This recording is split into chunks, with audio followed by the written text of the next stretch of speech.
I will use my power to amplify the voices of those women who couldn't be here today. And not just women, but gender diverse people, trans people, and anyone that wasn't able to afford a ticket or a pass to get in here. I think those voices need to be heard much more than mine. The change I would like to see in the world is ensure that women and girls have access to sexual health and reproductive rights, particularly abortion services. I'm from Guyana, which abortion is legal. It's still very restrictive and not very accessible to persons in indigenous or remote communities. So I really want to ensure that women have access to those rights.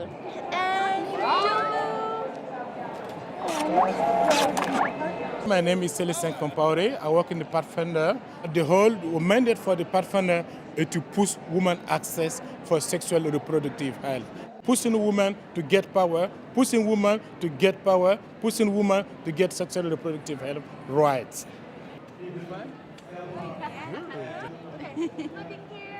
Wow.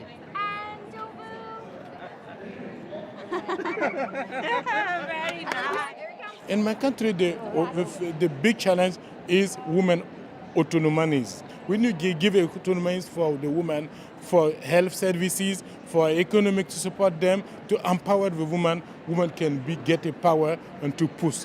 I think that in my country, 53% population is a woman. We need to give them the power. We don't give them the autonomy for these women. We can increase the development for my country. In Burkina Faso, for my job, I will support the national coalition to push advocacy for women access for sexual and reproductive health, for women access for safe abortion, because safe abortion is the right, it is a human right. Le pouvoir aux femmes, le pouvoir aux femmes, le pouvoir aux femmes, le pouvoir pour l'accès aux services de santé sexuelle et reproductive. እንግዲህ ከሙስሊሙ ማህበረሰብ ከጀምይ የምናገረው ምንድነው ከዚህ የተማርኳቸውን ትምህርቶች ማለትም የጎጅ ባህሎችና የአለርሜ ጋብቻ አስከፊ መሆናቸውን በደንብ እናገራለሁ። Yeah, I will continue to teach the community that child marriage and harmful traditional practice should stop, should be prevented. And we just met, we made some magic, and it kind of sounds like this.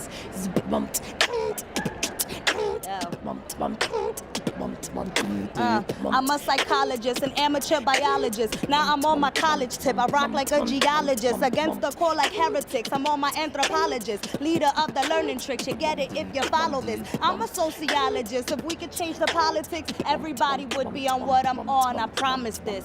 I'm on my scholarship. They pay me to abolish this theory of 1% like lead and leave your tax bracket. Stacking it, watching it on my kindergarten bit. You could sleep on me if you'd like. In fact, I welcome it. You could come and you could come too and bring everybody and bring your whole crew. Come to the show and just see how we do. Looking at me while I'm looking at you. What? Is it? What I find with beatboxing especially, it's a worldwide community, and music really is a universal language, right? Absolutely. Even if she was rapping in Chinese or any other language, we would still meet each other and we would have something in common. I'm usually the only female rapper on the bill. It's been really amazing, even when I write like male bashing songs, because it's really about women empowerment. It's really shocking that males really support, and it's been a wonderful experience in that sense. They're really, really supportive so far. In beatboxing, when I first started about 7 years ago, sexism is huge. The women in this team was very small. Luckily, in the United States where I came from, it was one of the only countries in the world that let men and women battle together.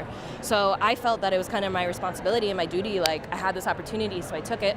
And I became the first woman in the States and basically in the world to beat a guy in a battle on a national level. Since then, now North America and Canada and Mexico, they've also taken our lead. So North America is the only continent in the whole world that doesn't segregate men and women. But what I find is, especially with beatboxing, we're not lifting weights. It's not a strength test. It's creativity and just your voice. So it's very interesting the conversations I have with girls around the world that are put in a separate category. It's very psychological. They just don't try to do sounds or try techniques because they think they can.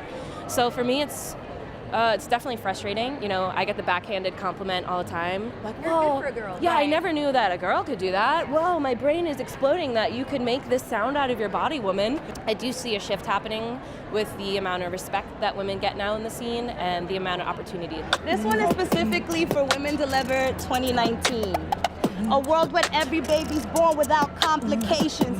cause we checked and got money here for every nation. We explain sexuality and orientation. Every girl goes to school for an education. Get your period and you can stay right here, cause we got free sanitary napkins right here. And they feed you, we don't even need no donations, cause the government got hip to the conversation. No more stigma, all it takes is a lot of patience. Autonomy over my body and a no to rape. Sons are taught by their mothers and taught by their fathers too. Nuclear families are back, it'll take you too. That includes gender non-conformers too. They llenate de odio, but what that do for you? I think for me as well, it's about finding the power of your voice. Don't be afraid to speak up. Don't be afraid to make weird noises. Don't be afraid to share your story, because when we all share our stories and we use our voice for the power of good, that's when the world will change. I think by far this is one of my highest honors to be here at the Women Deliver 2019 conference. You know, the theme is power, and I believe that you know, there's so much power in us sharing our stories. There's so much power in affecting you know change in the lives of others by using our stories and using our experiences to create general awareness about our various movements.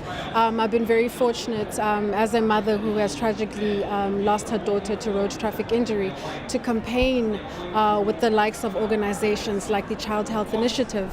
And what we do at the Child Health Initiative is to advocate for the rights of our children. There's no reason that in this day and age, you know, in the 21st century, where you know we are so advanced with regards to technology and innovation, that we are still battling to tackle these man-made epidemics.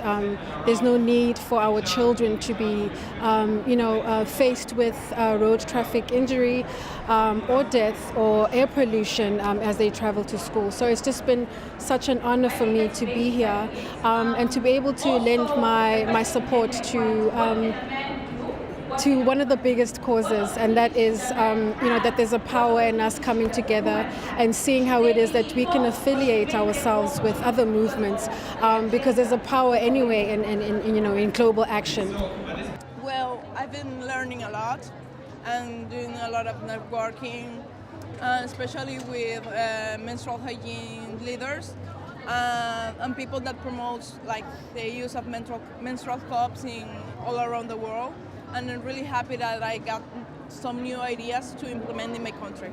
So far, the event is so good. I have attended a lot of sessions on FGM, child marriage, forced marriages, and I've learned from the best practices, the challenges, because Africa is the country that has a highest prevalence of rate of FGM, child and forced marriages. So basically, I have learned from youth movements, I have learned from colleagues from the media, and it is so inspiring, and it has took me to the other level to do a lot more for my country, not just as a young journalist, but someone that really want to amplify the voice of young people. I just don't want to give voice to the voiceless, but I want to make sure that their voices are heard, and I can only know that and do that through the use of media. We are powerful, we can change the world, our work cannot be underestimated. So the work of a media is just so perfect, it is just so amazing. So I love what I do as a young person. I'm a media practitioner, and I think I have learned a lot from Vancouver. Also, what drove me to become an advocate for young people is that I lost my mom through the complications of HIV/AIDS, and when I was younger, I faced a lot of discrimination, which is something that is common. And I thought, let me turn my negative into a positive by going about and sharing my experience and teaching people about HIV/AIDS. The biggest takeaway, I think, is to start. Even if it's one little step, right? Even if it starts with a conversation before you know where it's going. So, you know, and that's halfway in. So who knows what the next 2 days will be, but it's been great. All right, so since I'm from Jamaica, the main thing from this conference is that young people can be empowered to make the necessary change or bring about any substantive change or transform any society. And I actually learned a lot, and because of this conference, this space, sharing of ideas, theories, conversations, I was able to kind of think about many things, challenge a lot of my own personal ideals, and basically create an understanding that I'll use going forward as I advocate on behalf of my fellow young people. I'm taking away the privilege that I have just being born where I was in Canada, and just how lucky I feel that I was born here, and that the difference that so many people are making across the world. It's been a real eye-opener for me, and I'm just feeling very grateful today. I think I'd have to say it was opportunity and knowing my own privilege that I got the chance to be here. And sure, there are a lot of us here, but there's also a lot of people who aren't, and that's what's really important. And I want to be, as much as possible, a voice and an ear for those who aren't able to be here for economic reasons, for geographical reasons, for political reasons, and just use this opportunity as best I can and be as true to myself and my beliefs as possible. What we're going to do is you're going to sit where you are in terms of how much you support safe abortion. Okay, so you're low support. Now, how aware are you? Are you aware or unaware of the issue? I'm aware of the issue. Okay. The Advocacy Academy brings together about 100 people from 49 countries to find and strengthen their voices in advocacy. Do you have a few minutes? A few. We're very happy that you have become part of this cabinet, especially considering all the efforts that have been made in the health system here. So Excuse me, we know. Madam, we have a meeting very soon. Oh yeah, I'm sorry. I have to get going. I'll cut it soon. short, but I just want to say this would be your first step in cabinet, your first act into making sure that women in Argentina have an opportunity to safe abortion. We got to go to that meeting. You can help us. Argentina like will that. be the first place, but we can make it, change the whole region with your help. I'm sorry Okay. I took so long. It's time. And it's time. Okay, I'm so hats off for you for being the first person to do it. That is so brave. You see someone come into this world of advocacy, and they have all these hopes and dreams for what they want to see, but they don't know how to get there. All they need is a few skills, tools, and more importantly, the confidence to be able to realize that they actually can change the world. If there is ever a politician who asks, what do you want me to do? You need to know exactly what you want them to do. If it's, signing a law, supporting a bill, taking a specific action. Ministers, parliamentarians, all of these powerful people are here, so we're actually hoping that they're going to take these skills and use them during the conference, and then when they go back, to help change policies to improve the health and well-being of women and girls all over the world. Good morning, Mama, Honorable.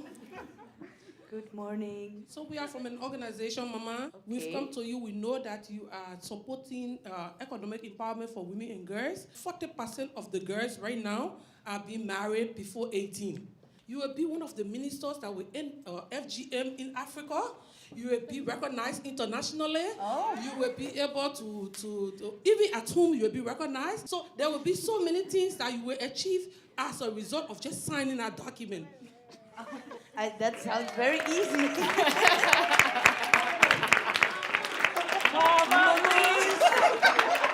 So, Mama, you think that we can do it? I think we can do it. All right. If only it was that easy. There is no other place, no other forum where you're going to have this many people from around the world coming together, committed to this kind of change, and having the opportunity to actually make it happen. Me, I am passionate about right of the girls and right of the women.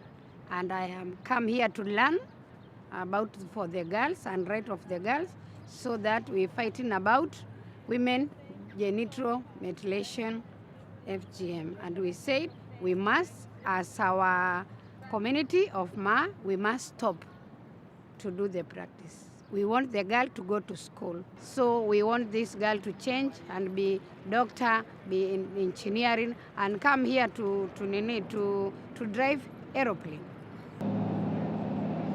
From now, I will stand against FGM. I will stand against child child marriage. I will stand against all mutilation in our child. I want to say that it is a time meant to stand to support our child. This is actually the first time we've had anything like this in a Women Deliver conference. Can you show me your poster? Yeah, sure. We're gonna pull some up. The Solutions Gallery is a place where digital posters are presented featuring the latest solutions-oriented evidence-based initiatives and research that's happening on the ground in the respective countries where our presenters are working. So when you click on an iPad, you'll see a whole catalog of all the posters. Click on a poster, it'll pop up on the screen, and then you're able to actually use your finger and zoom in on the sections that you're interested in looking at. If you're interested in engaging with the digital poster presenter, you can either share the poster and email it to your colleagues or to yourself, or you can even contact the author and send a message to them and send it to them. There are actually 150 posters that we've accepted. There were over 500 applications that were submitted, and we are so proud to be able to welcome 150 presenters. I'm so proud to have them all come here and share what they're doing. So my dissertation work looked at child marriage. And they're addressing the problems that are happening in their countries and sharing this information, so anyone who has these problems are able to ask them, hey, I'm having this issue, how can I tackle this? And they have the answers right here that they can bring it back home. Being able to communicate with all of these individuals who are so passionate about their work, being able to read through the abstracts and then see them become the posters themselves, it has been so rewarding. 43% of the presenters are actually youth under 30, so we're so proud to have a robust youth representation. I work on the youth engagement team at Women Deliver, so I get to see firsthand what 700 young leaders from all around the world, 138 countries, they're pushing for gender equality in their countries, making policy recommendations and working with policymakers, decision makers, opinion leaders in their communities, driving change. It has been so incredible to finally meet them in person here at Women Deliver and being able to meet other actors in the world that are also driving change. Without have the gender equality, we can't move forward this world. So I will use my power to change the mind of this my country, to change the behavior of some responsible of our country, to do that gender equality be reality in our country.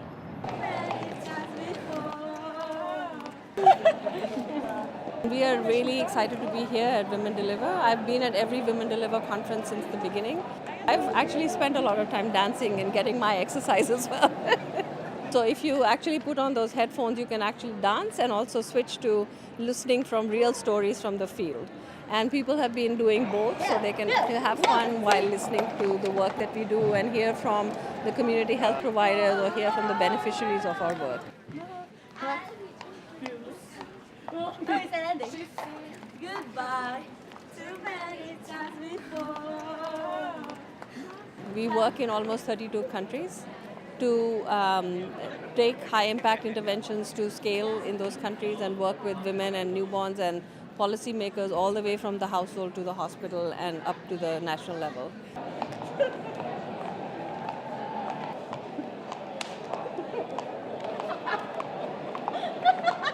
C'était agréable de pouvoir danser dans un lieu où on traite de sujets très sérieux, de pouvoir quelques instants s'échapper et pouvoir se distraire avec la danse. J'ai trouvé ça très agréable. We need to make sure that we reach women who are marginalized, who are not getting services, who are not allowed to get services. And we also recognize that there's a lot of gender-based violence that is associated with pregnancy, childbirth, and we are trying to address those and sort of bring up raise the voice on the silent epidemic of poor gender-based strategies. Aujourd'hui, plus que jamais, tout le monde reconnaît qu'il faut que les femmes, qui représentent plus de 50% de la population du monde entier, donc tout le monde reconnaît que les femmes doivent participer à l'effort de développement des pays.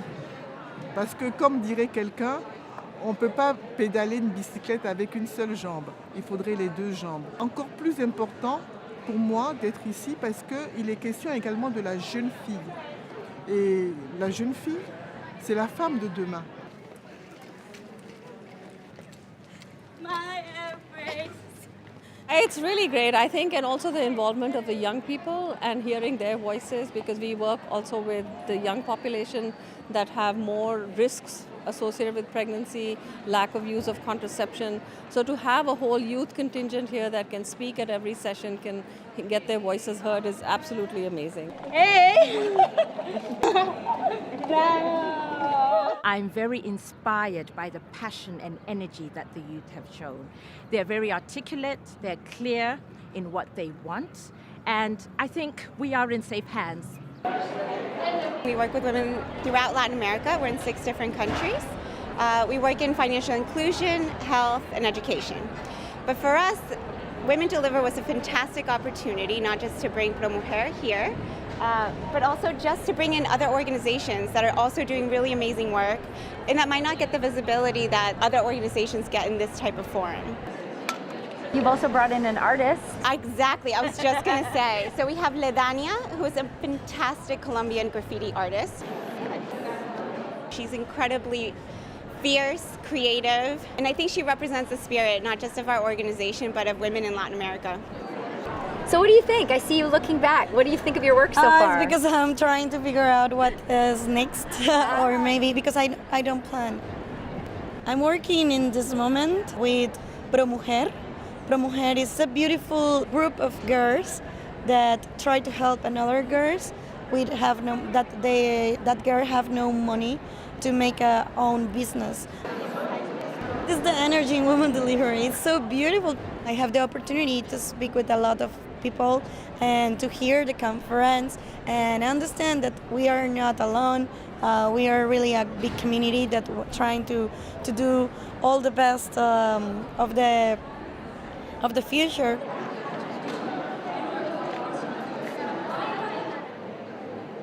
So as we move into this first meditation session, it's going to be a body scan. And as you close your eyes, think about shifting your gaze inward.